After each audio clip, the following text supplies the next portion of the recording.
What would make a spouse murder their partner and turn the gun on themselves? Was it hate? Was it jealousy? Or was it depression? Let's find out right now.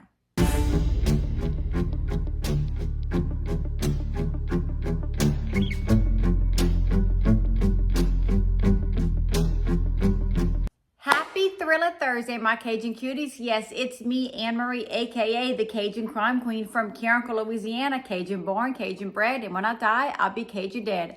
I hope after this video that you like, subscribe, and comment, and don't forget to press on that notification bell so you never miss a video from me, Anne Marie. I hope you have a beverage. I hope you have a snuggle partner or a snuggle fur partner. Those are the best, and you're ready to hear a true crime story with yours truly. And as always, how are y'all doing on this wonderful Thursday evening? It's beautiful down here in Louisiana. It is very hot, but we are all embracing this warm summer weather. And as always, I also want to know, are y'all drinking that water? Are y'all staying hydrated? Are y'all getting those tickers up?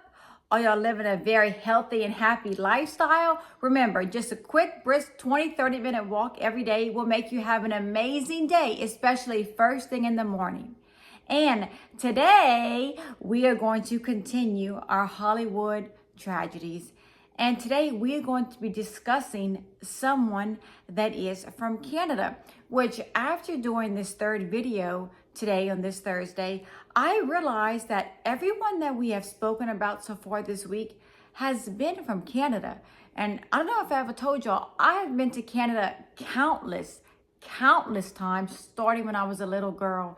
My family had friends there. I've met several people there, and I have lifelong friends from Canada. So shout out to all my Canadians. I absolutely love and adore y'all. I love Canada.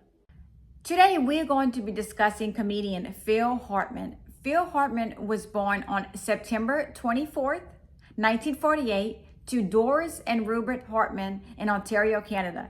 Phil was the fourth of 8 children. He comes from a huge, loving Catholic family. He loved his family and loved to make people laugh and smile. Phil said that he craved love and attention and didn't receive the love and attention that he desired, as he came from such a huge family. When Phil was 10 years old, his family moved to Maine. Not long after moving to Maine, his family relocated to the West Coast, where Phil was the class clown of his high school, Westchester High. After high school, Phil enrolled in Santa Monica City College, but he dropped out in 1969 to become a roadie for a rock band. How exciting does that sound, to drop everything and follow a rock band around? That sounds like a pretty cool life. But in 1972, Phil decided to enroll at California State University to study graphic art. And he had his own graphic art business where he designed over 40 album covers, including album covers for Crosby, Stills, and Nash, which is an incredible band in its own right. I love Crosby, Stills, and Nash. But in the early 70s, Phil made his very first TV appearance on The Dating Game. And I believe every celebrity was on The Dating Game back then. Even Farrah Fawcett, whom I absolutely adore, was on The Dating Game.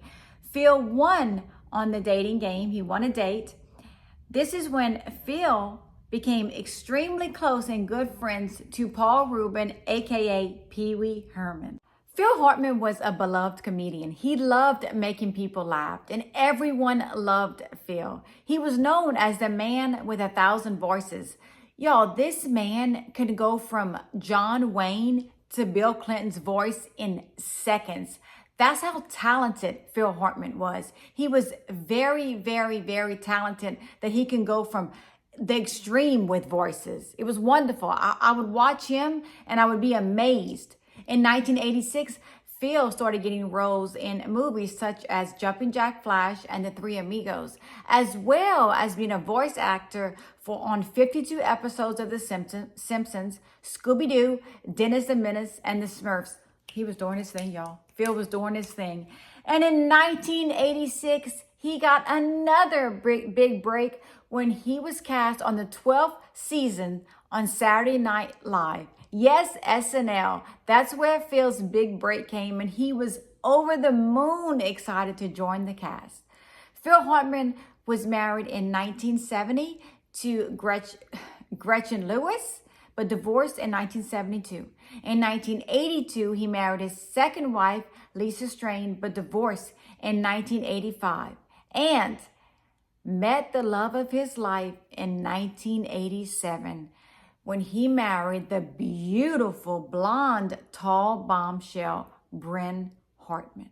Brynn Hartman was born Vicky Jo Abdul on April 11th, 1958 in Minnesota. She was married in 1977, but later divorced. Brynn moved to California when she was very young to become a model and actress. She was a stunning beauty. She was tall, blonde, beautiful, and had the perfect smile. She had a couple of minor roles in movies and The Third Rock from the Sun.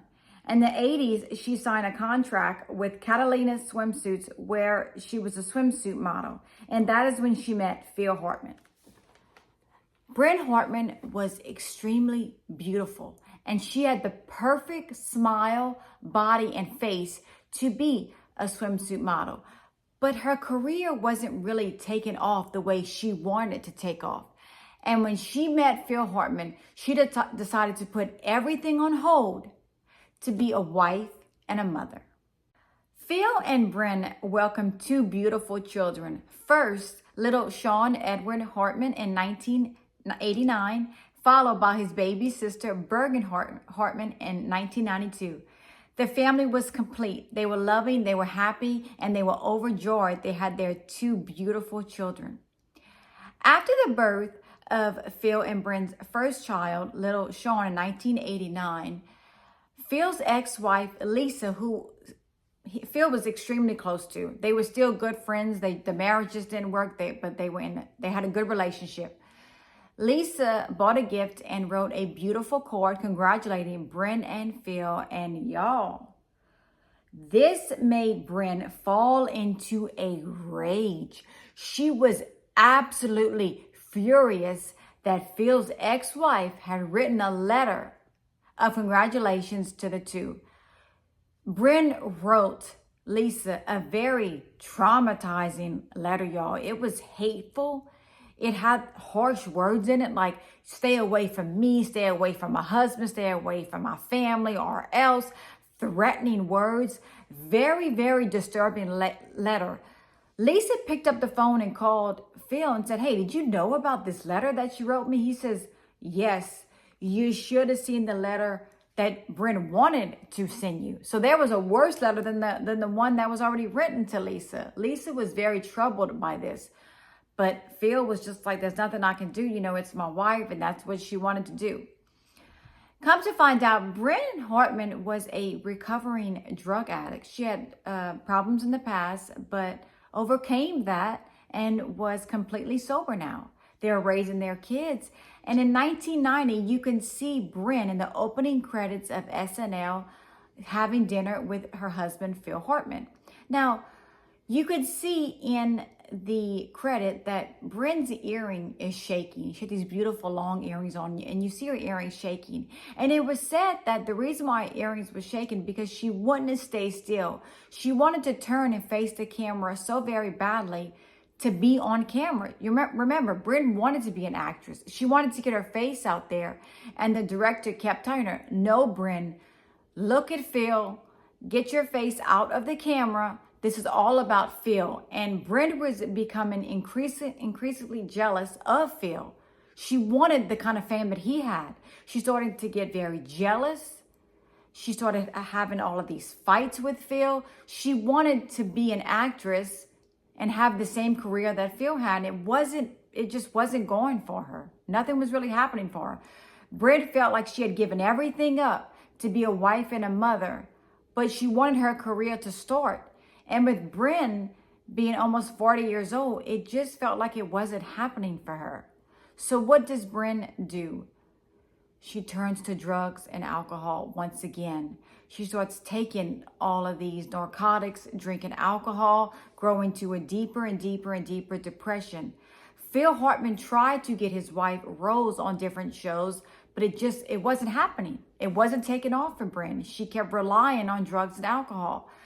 Phil said sometimes it was so bad that he would take the children out of the home due to Brynn's drug and alcohol fueled outburst. He was terrified for the kids. And Phil was scared that it wasn't going to happen for Brynn, that something was going to happen to him. And Phil said a lot of times he was verbally and physically abused due to Brynn's jealousy.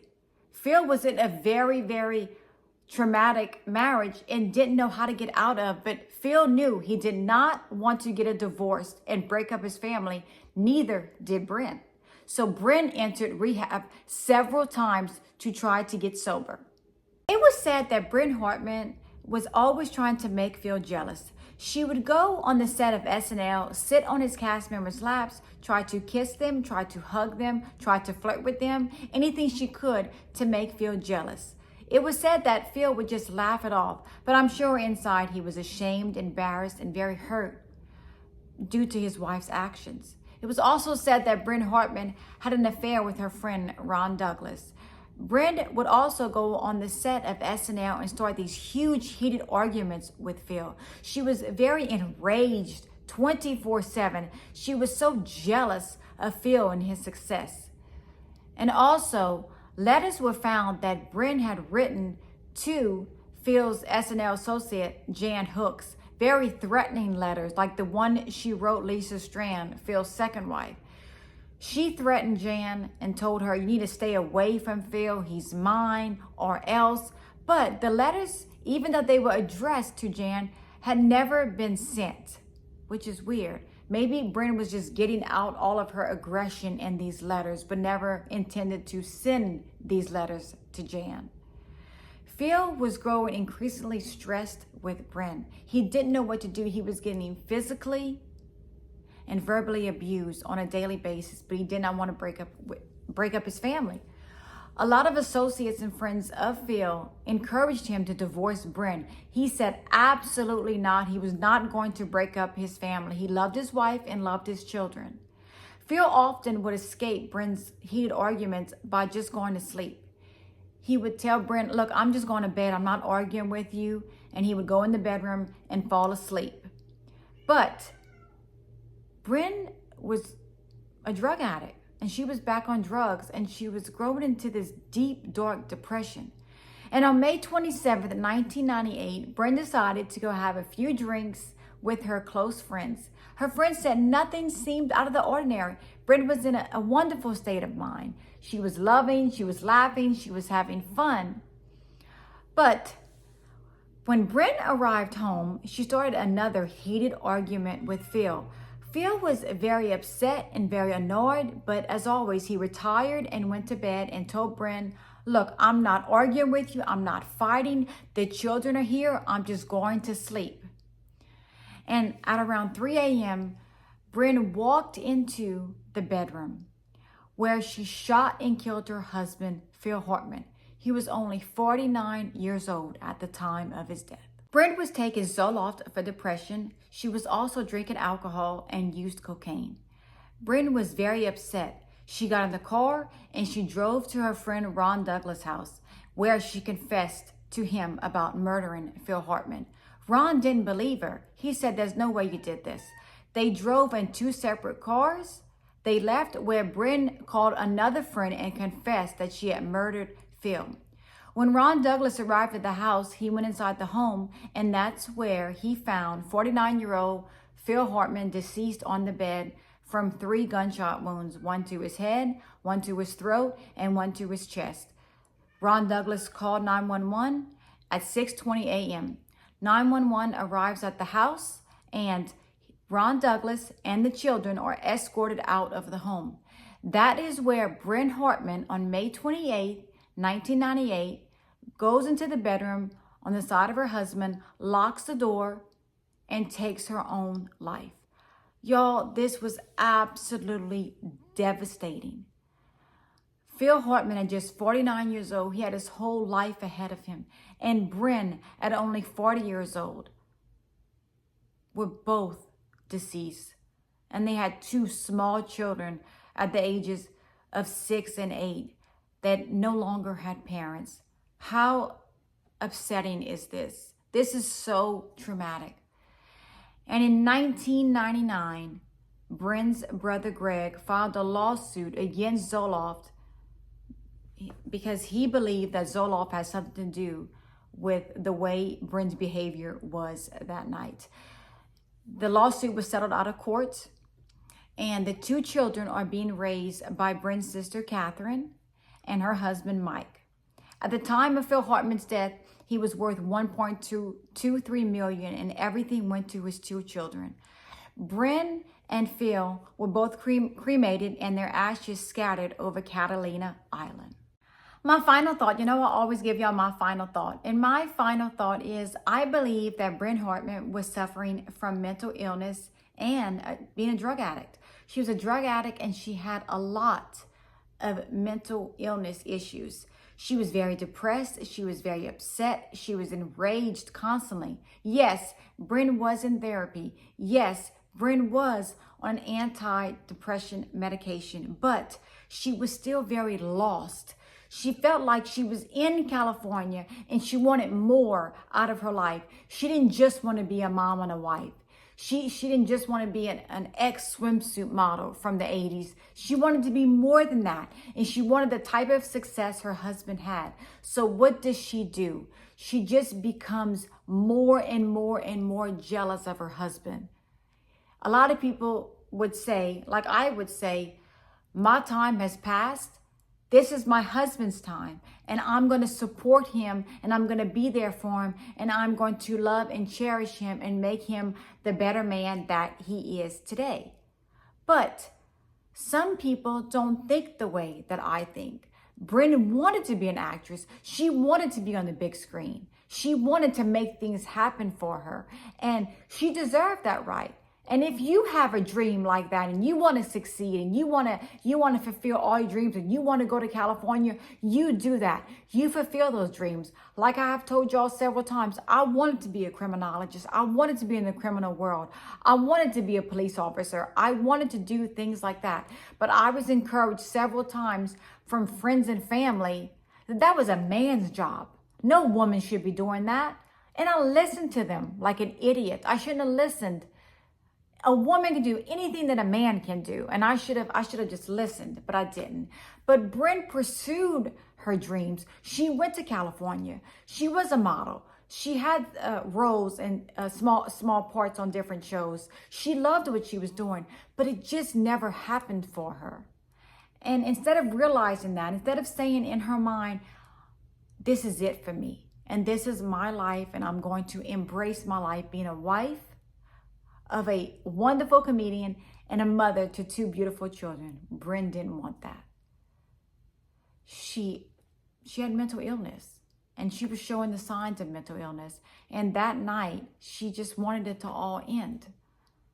My heart goes out to Phil Hartman and his family, and to the two children. I hope that they're striving and living a good life and remembering their loving parents, because their parents did love them. And I hope that they are having the best life they can have.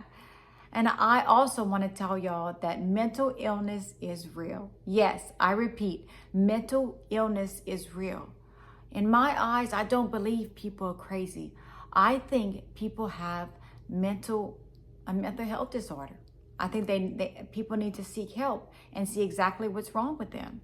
And as always, I'm here for all of you. I hope you all enjoyed today's video. I hope that you like, subscribe, and comment. And don't forget to press on that notification bell so you never miss a video from me, Anne Marie. And as always, stay safe. Always be aware of your surroundings. Always know that I'm here for you, anything that y'all need. And y'all keep sending those requests down in the comments. And again, thank you all for the love and support. And for you, I am truly grateful. I love all of y'all. And I will see y'all tomorrow night with another Hollywood tragedy. I'll see y'all soon. Bye.